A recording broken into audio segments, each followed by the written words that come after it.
Alrighty, so this today this would normally be the assessment review.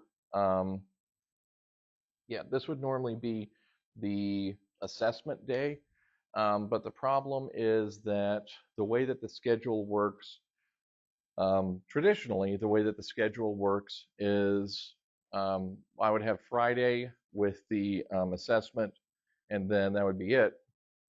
But next week, we have Monday, then we have Tuesday, then we have Thanksgiving break. I am not going to have, I'm not going to expect you all to go over Thanksgiving break and then forget everything. That'd be awful. That would be terrible. I'm not going to do that. I'm not going to make you do that. I'm not going to expect you to do that. So the assessment is going to be the Tuesday before Thanksgiving break, which means my review for the assessment is going to be the Monday before the Tuesday. That's to give you the best opportunity and the best chance to get a good grade on the assessment before you head out for Thanksgiving break. So what that means is we have to do a quick summative review of everything that we've learned so far about triangle identities, about congruencies, and a little bit of algebra too, going into the weekend so that my review, as brutal as it usually is, won't be as brutal after a weekend, though it will be. I don't know why we're pretending it won't be. So we're starting out with just classifying a triangle by its just triangle classification, just straightforward stuff. Um, we have to classify it by its angles and then its sides. So it looks like we got to do a bunch of stuff, but there's a bunch of white space. Let's see. So by its angles, um, none of the angles are equal, but they're all less than 90 degrees. So we have an acute triangle. Classifying it by its sides, none of the sides are equal to one another. So it is a scalene triangle. All right. This next one, I looked it up. By its angle, it's supposed to be equiangular triangle. And then because the sides are all equal, it's supposed to be equilateral triangle. But again, oh, sorry. But again, if you call it an equilateral triangle, everyone knows what you're talking about. So don't don't try to make equiangular happen. Let's see. This one's a little. Oh, okay. All right. I see what's going on here. Um, the printer didn't do a good job printing this up. There we go. There's that and that. So, judging by the angle, I have a right triangle, but judging by the sides and the two identical angles, I also have an isosceles triangle. There we go. That one. That one with the two sides and that one. Yeah, that one. All right.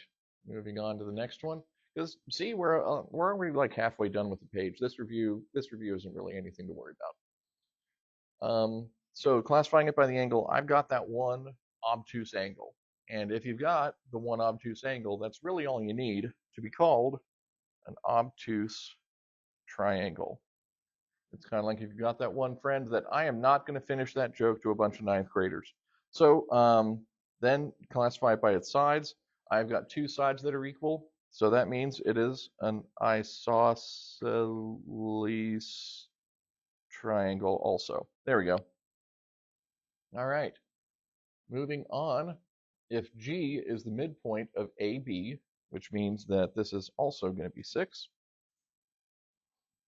um, classify each triangle by its angles and sides. All right. CFE. So I'll start with angle. CFE. Well, I can tell that this is a right angle because this is a 90-degree angle and the straight line goes through the other side, so it's supplementary to it. Supplementary to a right angle is another right angle, which means CFE is a right angle. So it's a right triangle. Judging by the side, scalene. Not the scaling just basic scaling just means that none of the sides are equal, so it's easy to classify. Most right triangles are going to be just a little bit of insight into trigonometry that you're going to run into later. Most right triangles that you're going to run into are going to be the 30, 60, 90 types, and none of the sides are going to be right, but they're going to be predictably proportional. So if you know one of the sides, one of the sides, and you know it's a 30, 60, 90 triangle, there are going to be a bunch of shortcuts you're going to learn as part of trigonometry to help you get the other sides. Yeah, the goal with a lot of advanced math, especially as you get into test prep, is not necessarily to understand the problem as not necessarily understand the problem, but to be able to do the problem quickly, which is what I'm trying to get you to do. But that's a lot of inside baseball. We don't need to get into that. So BEC, BEC. All right. So this is 6, this is 2, this is 8. So that means that this is by angle. Um, this is also going to be an isosceles angle and side. Yeah. So there we go. Isosceles by angle and side. Is that a thing? Two congruent sides is isosceles. Two congruent angles. Um, oh, whoops. All right. So, my bad. See, I am so used to classifying triangles by sides that that's just apparently my default. So by angles, all three of the angles are less than 90 degrees. And that's basically, if you're classifying something by the angles, that's what it means. Are all three less than 90 degrees? Yes, then they're acute triangle. Then if they're all less than 90 degrees, are they all 60? If the answer is no, then they're acute. For sides, these are isosceles. These are isosceles triangles. All right. BFG. BFG, that's equilateral. So this one, no, I'm not gonna do it. I'm not gonna use that term.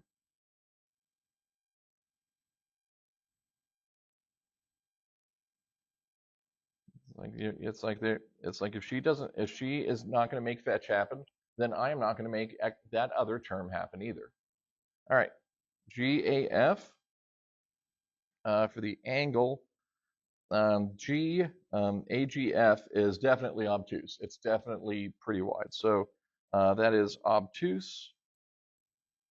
And then for the sides, again, we've got two sides that are exactly the same. So it's going to be, it's almost like the person who wrote this is like, oh, I hope whoever uses this knows how to spell isosceles.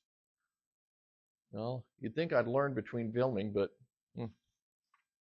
you'd think. All right, let's see. Find the measure of each angle. Oof. All right. So, number one. All right. So this is going to require a little bit of it's going to require a little bit of our angle relationship reasoning. You know, we can work this through. So 129 and 1 are supplementary angles, so they have to add up to 180. All right. 180 minus 129 equals 51. So angle 1 is equal to 51. Technically, what I'm supposed to do is say 129 minus 95 is going to equal number 2. What the heck, I may as well do that. 129 minus 95, that's going to give me 34. And just to check, what I'm going to do is take 51 plus 34 plus 95, and this should equal 180, and it does. All right, we're in good shape. Let's see, so for number 3 is a vertical angle. Number 3 and 95 are vertical angles. Oh, this makes me so happy.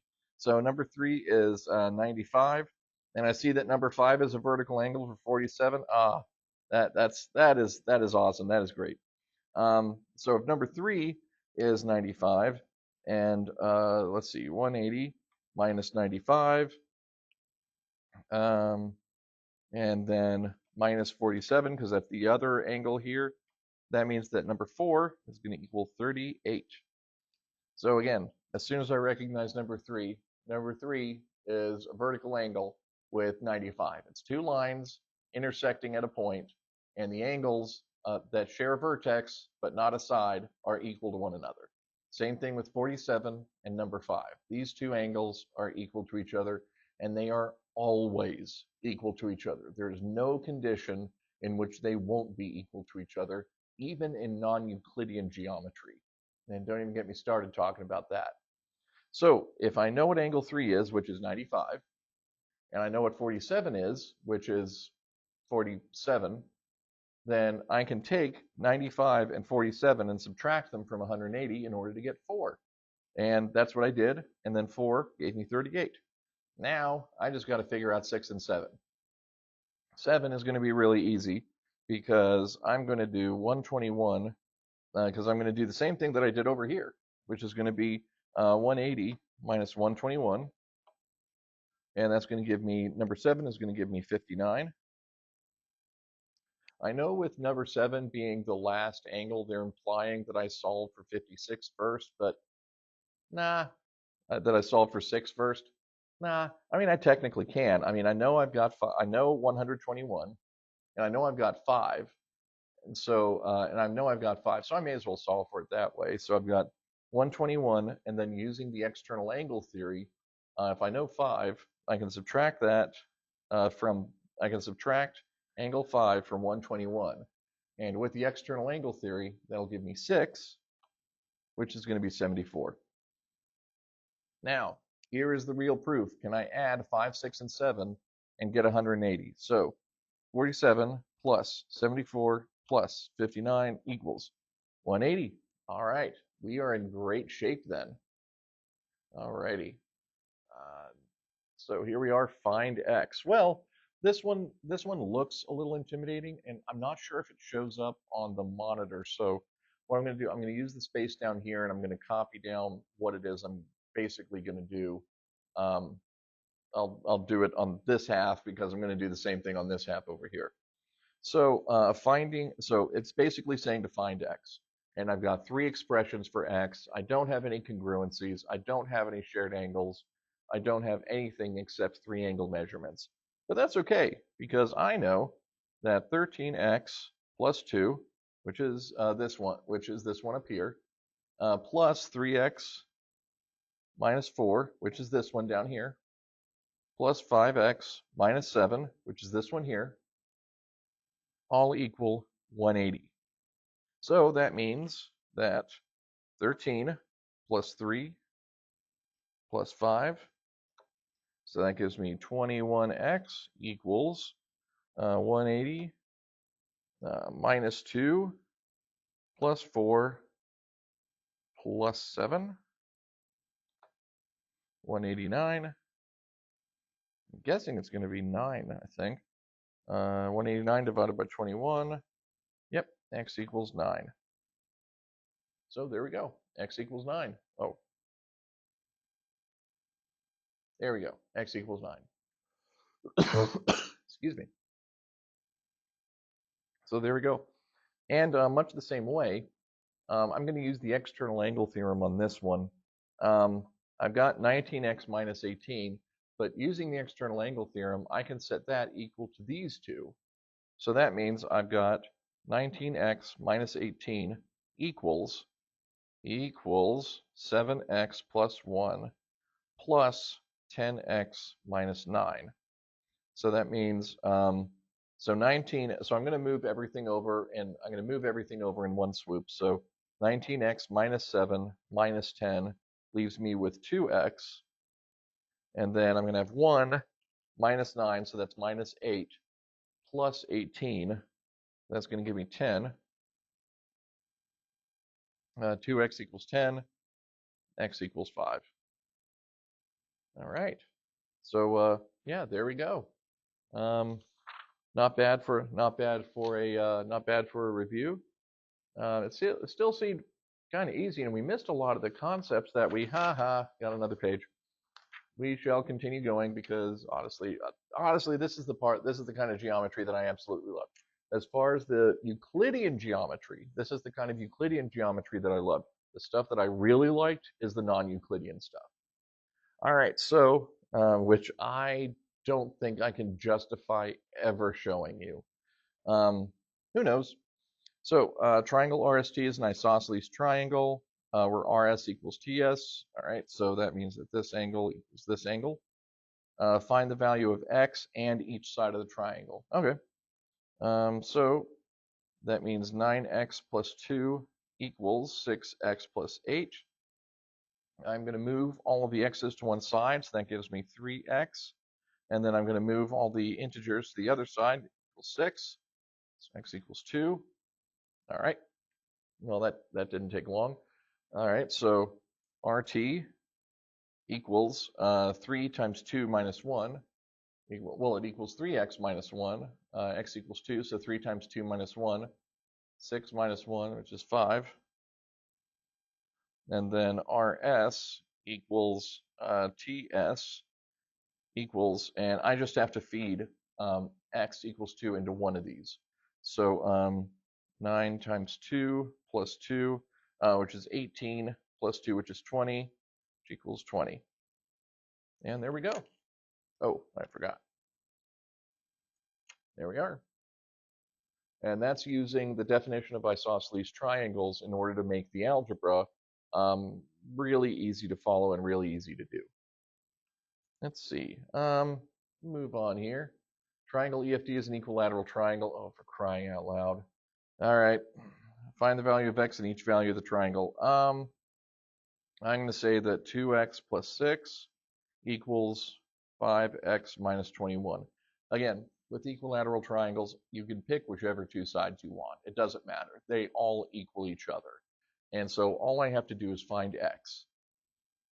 So I set two of the sides equal to each other, which I just did.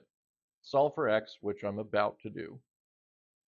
Feed x back into one of the formulas to figure out what one of the side lengths is. As soon as I get one of the side lengths, I have all three of the side lengths, and the equilateral triangle problem is over. So let's just go ahead and do that. So yeah, that gives me 2x minus 5x minus 2x gives me 3x.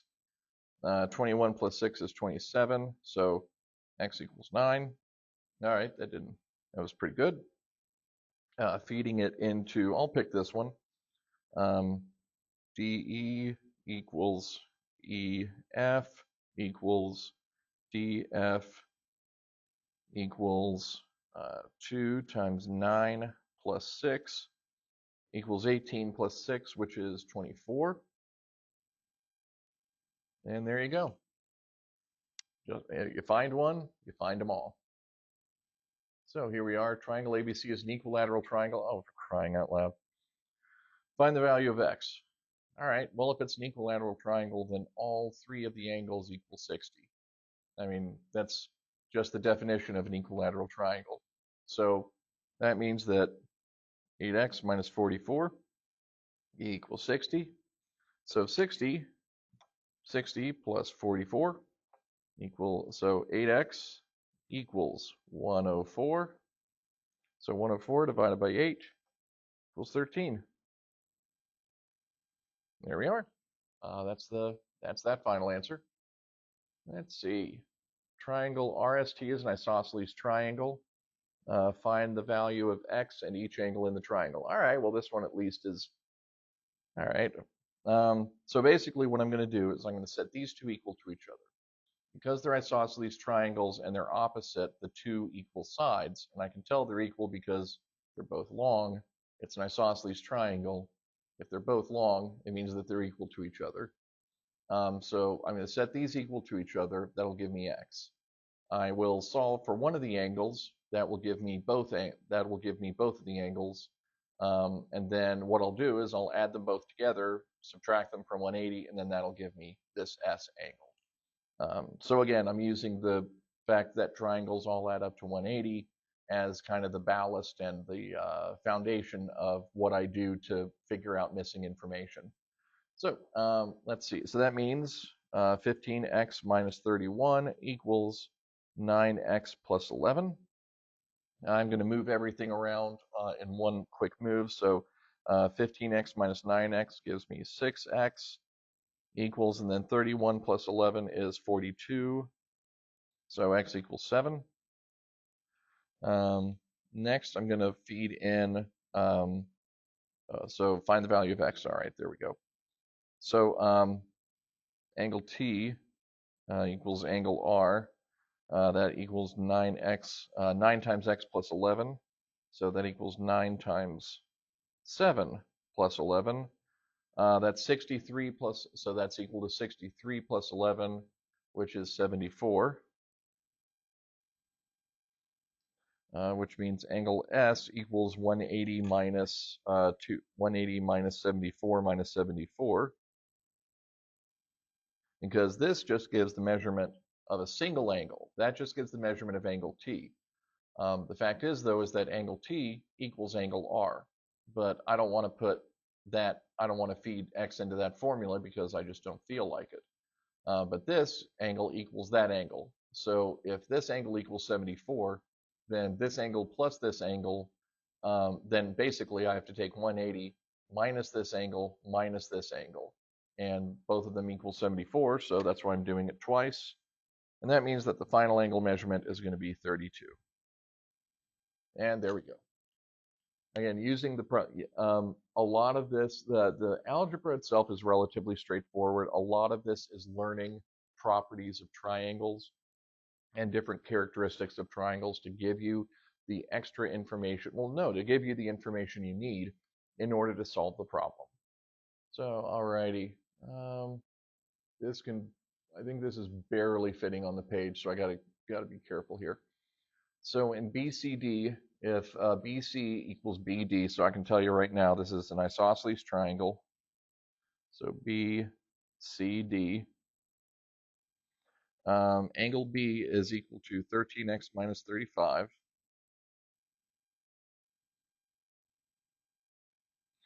C is 5x minus 19. And D is 2x plus 14. Find x and then the measure of each angle. All right. Again, because it's an isosceles triangle, I know that these two are equal to each other. And I could probably find some way to figure out how to work this into the equation, but there's an easier way. And again, like I said, I'm sure I've said this in other videos, if you just have 2x plus 14, that doesn't help. That doesn't tell you anything. That doesn't fill in any gaps that you can realistically use or inform yourself with. But if you can say that 2x plus 14 equals something, even if it's another x term, now you've got something. Now you got something you can work with. So 5x minus 19 equals 2x plus 14. I'm going to subtract 2x from both sides, and then I'm going to add 19 to both sides. That gives me 3x equals 2033. X equals 11. All right. So I found the x. So now I just have to find the measure of each angle. So angle C equals angle D, which equals 5 times 11 minus 19. So that's 55 minus 19, which is 36. So these two angles equal 36. Again, obviously this drawing isn't to scale, but it doesn't really need to be. So C and D both equal 36 because it's an isosceles triangle and they're equal to each other. 180 minus 36 equals 108. So angle B in all of its non-scale glory equals 108. And there we go. So that's 108. That's that problem. And, oh, sweet. For the next one, again, I'm trying to line it up so that it stays on the screen here. All right, so I've got WXY if angle X is congruent to angle Y. All right, so angle X is congruent to angle Y. All right, so I've got Oh, it's another isosceles. I don't know why I'm overthinking this. Um, X, Y, then W. There we go. WX is 9x minus 11. XY is 4x plus 1. And then WY is 7x plus 3. Find x and the measure of each side. Well, just like with the angles, just like with the angles and the isosceles nature of the triangle, I know that this side equals this side. The reason I know that is because it's one of the properties of isosceles triangles that if you have an angle, if you have two angles that are equal, then the sides that are opposite those angles are also going to be equal. It's just one of those properties of triangles that you gotta memorize or remember or make a mnemonic for or prove or what have you. But it's just one of those little trivia facts that works out well. Gives you 9x minus 11 equals 7x plus 3. I'm going to subtract 7x from both sides. So that gives me 2x. And then I'm going to add 11 to both sides equals 14. So x equals 7. Again, the algebra itself isn't tricky, but you have to understand the relationships so you know which formulas to pair up and which formulas to kind of keep separate from one another. Let's see. So with x equals 7, I know that wx equals wy, which equals 9 times 7 minus 11. Get rid of that. Minus 11. Which is 63, which is going to be 63 minus 11, which is going to be 52. And then xy is just going to equal 4 times 7 plus 1, which is going to equal 29. And there we go. There's that problem in the books. So if I'm going through this, quickly, it's because, well, first of all, I'm on a video, so you can kind of pause and rewind as necessary. But also the math itself isn't that rough. The math itself isn't that challenging. It's the concepts that you need to become comfortable with, that you need to kind of adjust yourself around. And then once you have those in mind, then you're in pretty good shape. Now, one last side on the omnibus review. Let's see. This one is more of a concept review for congruency statements. So yeah, I'm just gonna let Quagsire handle those ones. Let's see. In DEF, find each missing measure. Oh, okay, yeah, we can work with this. So if DEF is congruent to GHJ, so again, if you're working with congruencies or you're working with similarities, if you have a statement like this, first thing you really need to do, mark out the angles. That gives me D is to G, E is to J, and then F, well, F and H are probably pretty intuitive, but there we go. All right, so what is the length of DF? Well, what is DF? DF is the space between reference angles 1 and 3. Between reference angles 1 and 3 is 16 meters. Boom. All right, what is the length of JH? That's the space between reference angles 2 and 3. Between reference angles 2 and 3 over here, it's 14 meters. All right. Between G and J, well, that's between reference angles 1 and 2. And again, between reference angles 1 and 2, it's 19 meters. We're going. All right, so the measure of angle F, angle H is, well, I mean, this one's pretty intuitive. These are both obtuse triangles, and there's only one obtuse angle, so F is going to equal 105. Let's see, the measure of angle G,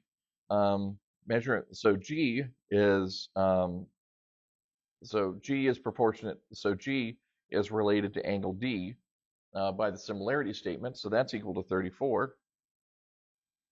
And then J is, oh, well, we don't have J anywhere. So we're just going to have to solve for it the old-fashioned way with 180 minus 105 minus 34, which equals 41. So there we go. Those are all the missing information using congruence, using congruencies and the congruent proof. All right, last two problems or principles or whatever you want to call them. We have two congruent right triangles, and so you can't fool me. So this is so there's that. So R is to T. So there we go. There's R, T. W is to U. I got that. And then S is to V. All right. Find the values of X and Y. All right. Well, X is related to R. Oh, all right. Well, S and V are related. And so S and V are both related. So they're equal to 29. And so R is going to be equal to whatever 29, whatever 180 is minus 90 and 29. So 180 minus 90 minus 29. So this is going to equal 61. I'll just go ahead and write it over here on T. So 8x minus 27 equals 61. So 8x equals 61 plus 27 equals 88. So x equals 11. And then for the last one, I've got 3y plus 7. 3y, though intuitively I can see it's the side opposite the right angle, but I wrote them down, may as well use them. It's the length between reference angle 1 and 2, and the length between reference angle 1 and 2 here is 25. So that gives me 3y plus 7 equals 25. 3y equals 18. Y equals 6. And there we go. So that is the conclusion. Yes, that is the conclusion of the standard review. Hope you all enjoy your weekend, and then the formal review, the full review before the assessment, my review, we will have that on Monday, and we'll keep you going. We'll keep you up and running, and have you ready for the assessment. So, and Thanksgiving break. So I will see you then. Oh, I guess I can leave that here for a little bit until yeah, I will see you then.